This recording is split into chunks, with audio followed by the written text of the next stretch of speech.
Assalamualaikum warahmatullahi wabarakatuh. Perkenalkan, nama saya Raisa Windy Aryani dengan NIM 2514040005. Saya dari kelas 25A.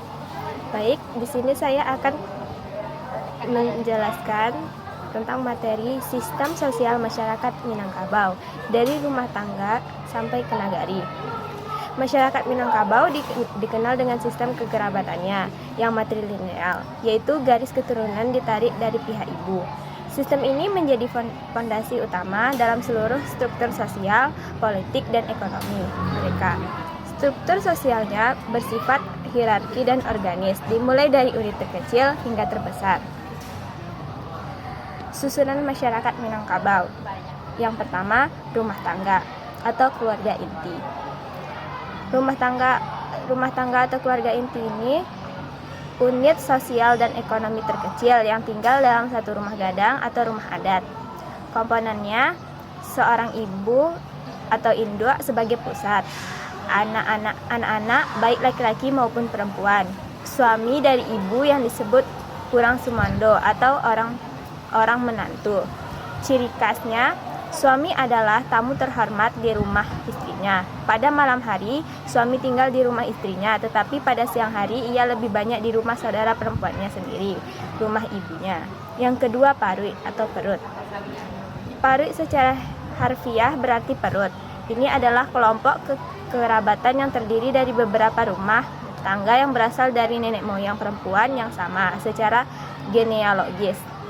Fungsinya, parui adalah unit untuk mengatur dan mengelola harta pusaka rendah seperti sawah, ladang atau rumah yang diwariskan turun-temurun dari pihak ibu. Kepemimpinan dipimpin oleh seorang induk bako perempuan yang dituakan dalam parui tersebut. Yang ketiga, kaum.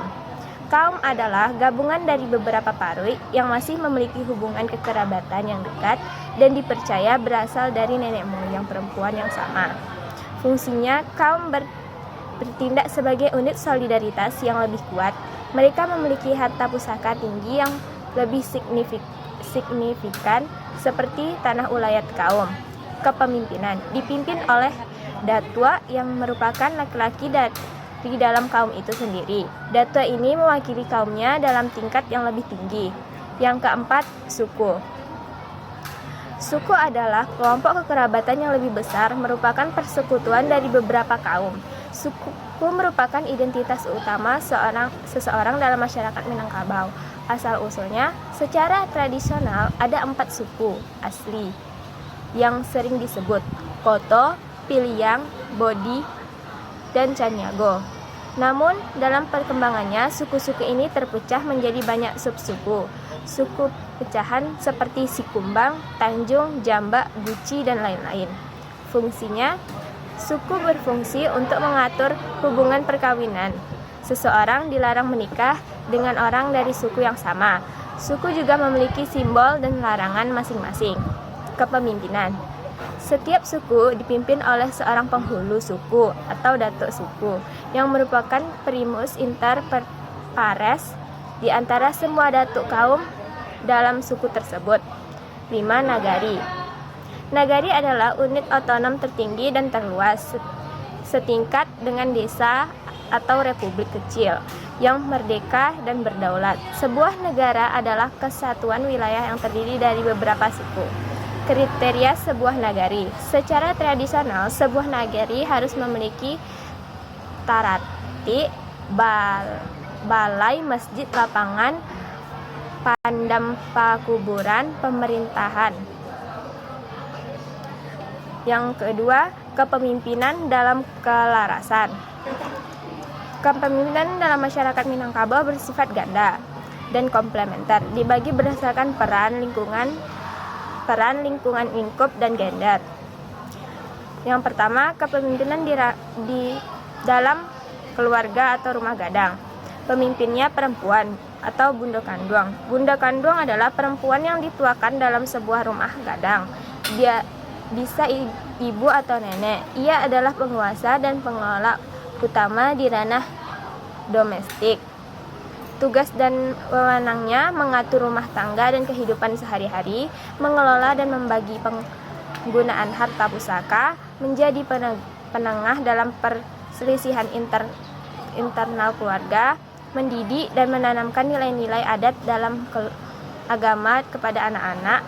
Posisi Bundo Kanduang sangat sentral dan dihormati sesuai dengan pepatah adat.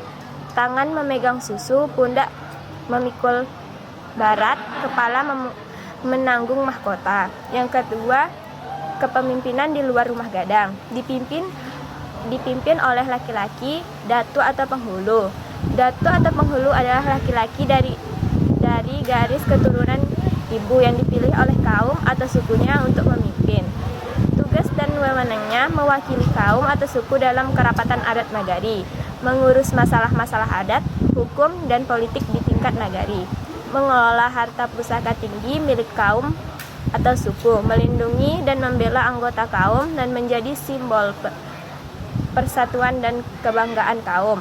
Datuk tidak memerintah secara otoriter, melainkan sebagai orang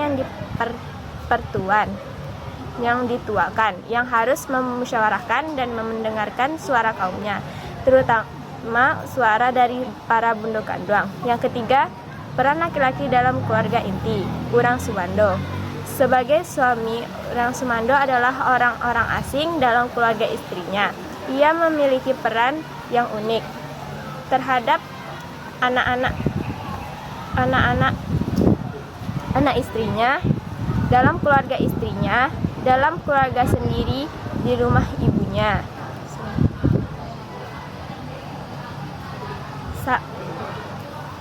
Sampai sinilah materi saya. Kalau banyak kata-kata yang salah mohon dimaafkan. Saya sudahi. Assalamualaikum warahmatullahi wabarakatuh.